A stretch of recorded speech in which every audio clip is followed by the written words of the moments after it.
Good morning student. बेटा आज आपको पढ़ाएंगे संस्कृत ग्रामर में कारक और विशेषण। ये आपका रिवीजन चल रहा है, आपके टेस्ट आने वाले बेटा। तो हम आज दो टॉपिक क्लियर कराएंगे, आपका कारक और विशेषण। सबसे पहले कारक पढ़ेंगे। कारक की परिभाषा क्या होती है?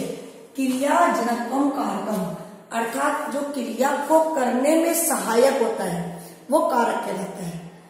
हम बोलते हैं जो क्रिया को करने में सहायक होता है वो कारक कहलाता है। ऐसे हो सकते हैं कि इसका क्रिया से सीधा या साक्षात संबंध होता है वो कारक कहलाता है। इसका क्रिया से सीधा या साक्षात संबंध होता है वो कारक कहलाता है। वैसे तो हमारे कारक होते हैं हिंदी में 8, लेकिन संस्कृत में कारक की संख्या होती है 6। तो कारकों की संख्या कितनी होती है?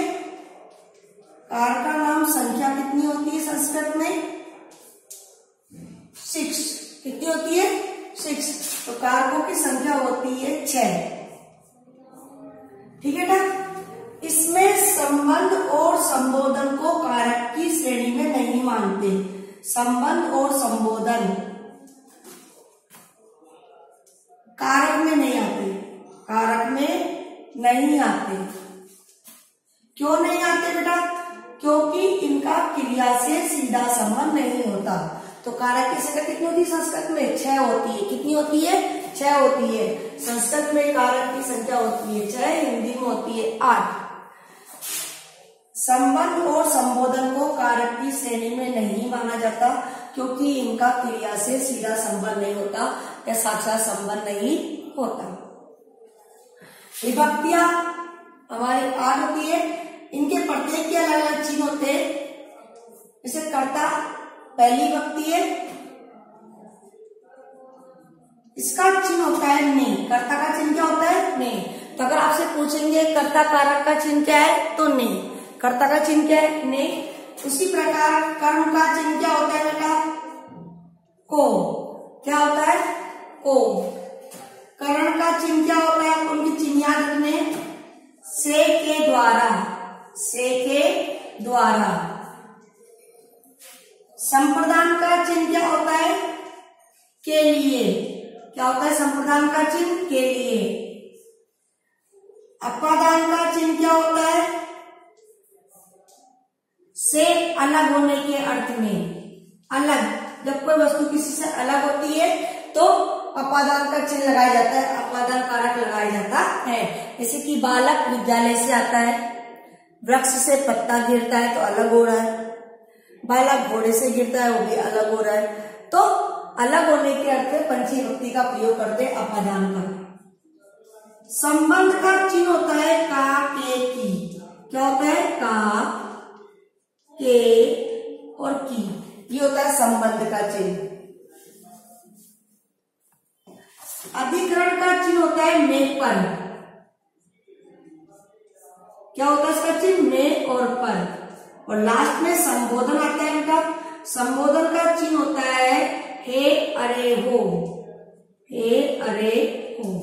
तो इस प्रकार कारक हमारे 6 होते हैं, विभक्तियां 8 होती है। पहला कर्ता कारक, कर्ता का चिन्ह हो गया ने, कर्म का चिन्ह हो गया को, करण का चिन्ह होता है से के द्वारा, संप्रदान का चिन्ह होता है के लिए, अपादान का चिन्ह होता है से अलग होने के अर्थ में, संबंध का चिन्ह है का, के, की, अधिकरण का अर्थ अधिकरण होता है में, पर, और संबोधन हे, अरे, हो। तो कारक की परिभाषा कुछ आप क्या लिखोगे? क्रिया जनकम कारकम संस्कृत में। हिंदी में जिस क्रिया को संपन्न करने वाला कारक कहलाता है या फिर जिसका क्रिया से सीधा संबंध होता है वो कारक कहलाता है। संस्कृत में कारक होते 6, याद रखना इस चीज को।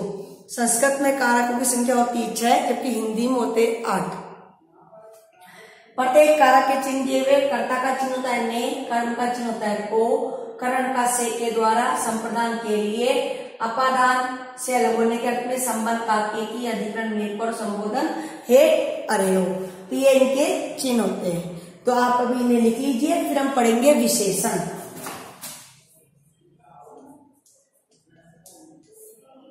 तो पहले आप कारक को लिख लीजिएगा, फिर हम विशेषण के बारे में पढ़ेंगे। अब हम पढ़ेंगे विशेषण।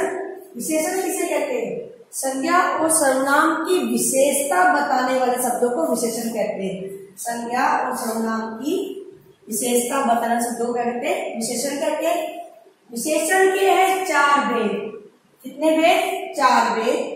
गुणवाचक विशेषण, संख्यावाचक, परिमाणवाचक, सार्वनामिकवाचक। गुणवाचक विशेषण, इसमें गुणों को बताया जाता है, जैसे काला, गोरा, लंबा, छोटा, ऊंचा, है ना, बड़ा, ये सब किसमें आएंगे? आपके गुण में आएंगे बेटा। किसमें आएंगे? ये गुणवाचक। जैसे एग्जाम्पल दिया हुआ है सुंदर, ये गुणवाचक है। उच्च, ऊंचा, विशाल, ये सब क्या है? गुणवाचक है। काला, कृष्ण, ये भी क्या है? गुणवाचक है। तो गुणवाचक में क्या आता है? गुणवाचक विशेषण में जो गुणों का वर्णन होता है, गुण बताया जाता है। सुंदर है, सुंदर बालक। उच्च, उच्च पर्वत, ऊंचा पर्वत। विशाल, विशाल वृक्ष है। कृष्ण, कृष्ण काके, काला कौवा। तो इस तरह से ये गुण जो बताए जाते हैं वो गुणवाचक विशेषण में आते हैं। संख्यावाचक विशेषण में संख्या आती है बेटा। क्या आती है? संख्या।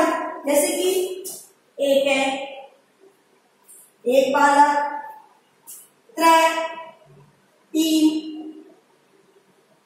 एकादशी, 11वीं। तो संख्या जो आएगी वो आपके संख्यावाचक विशेषण में आएगी। जहां पे संख्या आएगी वो संख्यावाचक विशेषण में आएगी। परिमाणवाचक विशेषण में मात्रा आती है। मात्रा, जैसे कि 5 किलो दूध, ये मात्रा हो गई। थोड़ा सा पानी देना, ये मात्रा हो गई। 4 किलोमीटर दूर मेरा गांव है, ये मात्रा हो गई। तो जहां मात्रा आती है वहां पर परिमाणवाचक विशेषण कहलाता है। सार्वनामिक विशेषण, जिसमें सर्वनाम शब्द आते हैं। जैसे कि राम बाजार जाता है, राम एक संज्ञा हो गया, उसकी जगह लिख सकते वह बाजार जाता है। विद्या में राम लिखेगा वह, तो वह क्या हो गया? सर्वनाम हो गया। तो जहां भी सर्वनाम शब्द आते हैं वो सार्वनामिक विशेषण कहलाते हैं। क्या कहलाते हैं? सार्वनामिक विशेषण कहलाते हैं। जैसे कि सह का होता है वह बालक है, सह बालक है। मैंने यहाँ पर लिखा सह बालक है। अब बालक को किससे संबोधित किया? इसमें वह से। किसे किया? वह से। ये क्या हो गया? सार्वनामिक विशेषण हो गया। बेटा हो गया विशेषण की परिभाषा। संज्ञा और सर्वनाम शब्दों की विशेषता बताने वाले शब्दों को विशेषण कहते हैं। विशेषण की 4 भेद है, गुणवाचक, संख्यावाचक, परिमाणवाचक, सार्वनामिकवाचक। गुणवाचक में गुण आते, काला, गोरा, सुंदर, बड़ा, छोटा, ऊंचा, नीचा, विशाल, ये सब किस पाएंगे? गुण पाएंगे। संख्यावाचक में संख्या आएगी 1, 2, 3, 5वां, 10वां, ये अपनी संख्यावाचक में आएगी। परिमाणवाचक में मात्रा आती है 5 किलो, 2 किलो, कुछ दूर पर, तो मात्रा में आ गया। सार्वनामिक में आएगा कि संज्ञा के स्थान पर जो सर्वनाम शब्द का प्रयोग हुआ है तो सर्वनाम शब्द को सार्वनामिक विशेषण में कहलाएगा। इसीलिए सह बालक है, वह बालक है, तो बालक को संबोधित करता है वह से, वह बालक है। तो सह आपका क्या हो गया? सार्वनामिक विशेषण। अगर आपका एग्जाम में आता है कि त्रय बालका, 3 बालक, तो 3 बालक में पूछेंगे त्रय बालका, इसमें कौन सा विशेषण है? कौन सा विशेषण है? संख्यावाचक। अगर मैं बोलूं कि विद्यालय से भवनम, विद्यालय का जो भवन है विशालम अस्ति, बहुत बड़ा है, या सुंदरम अस्ति, बहुत सुंदर है, तो इस सेंटेंस में जो आया है वर्ड सुंदरम, वो कौन सा विशेषण है? वो गुणवाचक विशेषण है।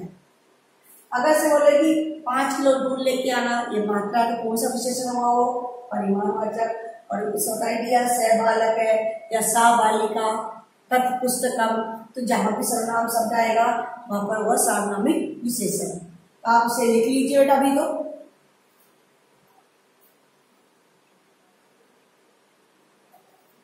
आज के इतना ही काफी है।